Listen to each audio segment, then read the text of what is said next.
अस्सलाम वालेकुम वरहमतुल्लाहि वबरकातुहू।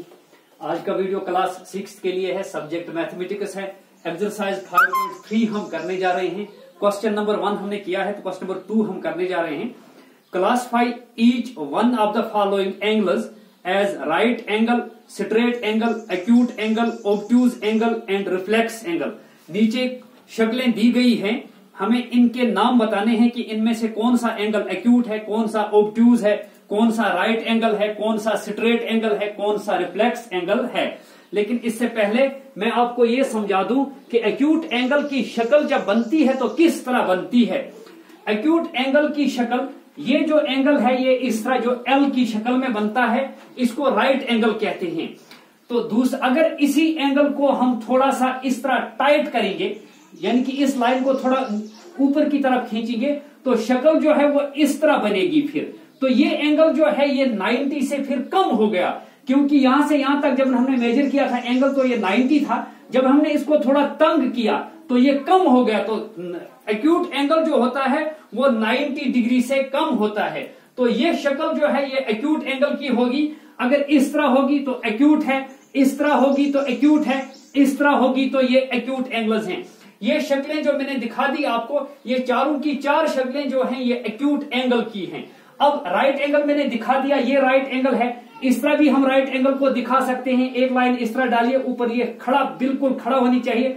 तो ये इस साइड में राइट एंगल है और इस साइड में भी ये राइट एंगल है, क्योंकि कभी कभार हम इस तरह भी बना सकते हैं राइट एंगल और इस तरह भी बना सकते हैं।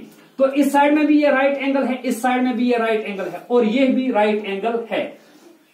अब एक और एंगल हमारे पास है, ऑब्ट्यूज एंगल। ऑब्ट्यूज एंगल 90 से बड़ा होता है। 90 से एंगल बड़ा होता है तो उसको ऑब्ट्यूज कहते हैं। 0 से 90 से बड़ा लेकिन 180 से कम होता है। अगर ये 90 डिग्री एंगल है इस तरह और इस तरह, अगर हम इस तरह इसको नीचे खींचेंगे, इस लाइन को इस तरह नीचे खींचेंगे तो ये लाइन इस तरह आ जाएगी। तो ये एंगल जो है ये 90 से बड़ा बन गया, तो इस लिहाज से ये ऑब्ट्यूज एंगल है। तो इसी तरह अगर इस तरह शक्ल होगी, यानी कि इसका मुंह ज्यादा खुला हुआ होगा, तो ये ऑब्ट्यूज एंगल है। फिर अब एक और एंगल है हमारे पास, स्ट्रेट एंगल। स्ट्रेट एंगल इस तरह होता है, एक लाइन यहां से, दूसरी लाइन अगर आप यहां से डालोगे तो यहां पे हमने इनको जोड़ दिया, तो ये लाइन जो है ये स्ट्रेट लाइन बन गई, यानी कि सीधी लाइन बन गई। तो इस एंगल को कहते हैं स्ट्रेट एंगल। ये है स्ट्रेट एंगल की शक्ल। अब रिफ्लेक्स एंगल है हमारे पास। रिफ्लेक्स एंगल इस तरह होता है, ये एक्यूट एंगल इस तरह होता है। इस साइड में से ये एक्यूट है, इस साइड से, लेकिन अगर हम इस साइड बाहर से देखेंगे तो इस साइड से ये ऑब्ट्यूज है। जब इस तरह की शक्ल होगी तो इस तरह निशान लगा हुआ होगा, तो इसका मतलब ये यहां से मेजर करना है कितना है, तो ये रिफ्लेक्स एंगल है। तो इस साइड से ये रिफ्लेक्स है, लेकिन इस साइड से ये एक्यूट है। तो अब नीचे कुछ शक्लें दी गई हैं, हमें इनके नाम बताने हैं। इसमें पार्ट नंबर ए हमारे पास है, ये शक्ल इस तरह है। तो ये एंगल जो है ये बिल्कुल टाइट है, तो एक्यूट एंगल है। तो नीचे लिखेंगे हम इसको एक्यूट एंगल। अब दूसरी शक्ल है part number B. Part number B इस तरह है, इसका मुंह पूरा खुला हुआ है, इस साइड से है, ये ऑब्ट्यूज एंगल है। फिर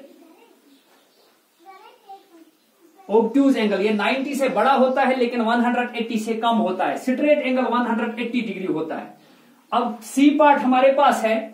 सी पार्ट जो है वो इस तरह की शक्ल है, फिर इस तरह है, इस तरह है।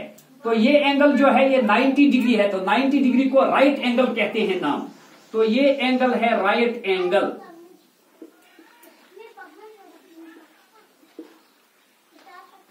Part number D.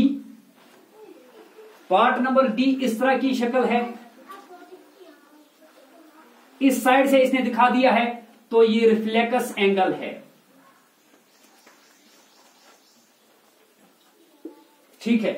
अब पार्ट नंबर ई और एफ, ये आपके लिए होमवर्क होगी, लेकिन फिलहाल हमने आपको दिखा दिया। ये एंगल एक्यूट है, ACUTE एक्यूट एंगल है, ये राइट एंगल है, और ये एंगल जो है ये ऑब्ट्यूज है, और ये एंगल रिफ्लेक्स है। तो आज के लिए इतना ही काफी। Thank you.